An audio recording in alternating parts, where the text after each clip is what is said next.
Bahaya nih kalau merdeka ini.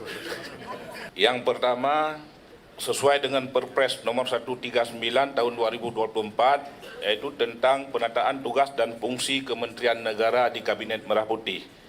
Maka tugas Menteri HAM adalah memimpin dan mengkoordinasikan urusan pemerintah di bidang hak asasi manusia.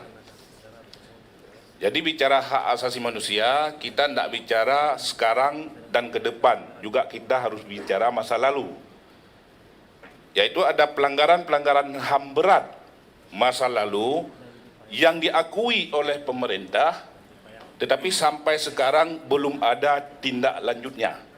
Sesuai dengan Kepres nomor 17 tahun 2022, yaitu pemerintah Republik Indonesia masa periode Bapak Presiden Jokowi telah menerbitkan Kepres tentang penyelesaian HAM berat non-yudisial, yaitu ada 12 daerah, 3 di daerah itu adalah ada di Aceh, juga ada di Papua, ada di Semanggi dan lain-lain.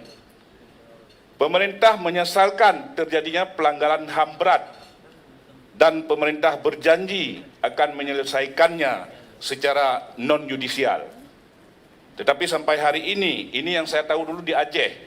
Di Aceh ada 3, yaitu ada kasus rumah gedung, ada kasus simpang KKA, juga ada jambu kepuk di Aceh Selatan.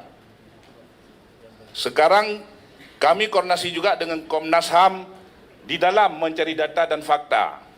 Tetapi realisasi kompensasi yang dijanji oleh pemerintah sampai sekarang belum ada realisasi. Kalau kita bicara HAM sekarang dan bicara ke depan, tidak bicara masa lalu, maka jangan sampai nanti rakyat menuduh kita membentuk hari ini Menteri HAM, maka kitalah yang melanggar HAM.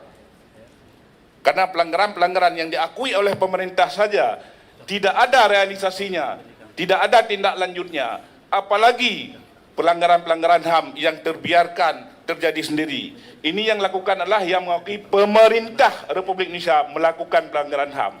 Kita tidak bicara yudisial, tidak bicara pengadilan, bicara adalah kepedulian yang adil, yang bermartabat untuk bangsa dan rakyat kita Indonesia. Terima kasih pimpinan. Assalamualaikum warahmatullahi wabarakatuh.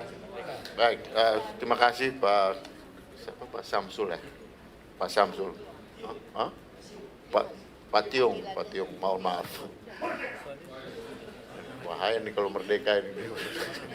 Kalau Aceh udah boleh ya, kalau Aceh udah boleh teriak merdeka.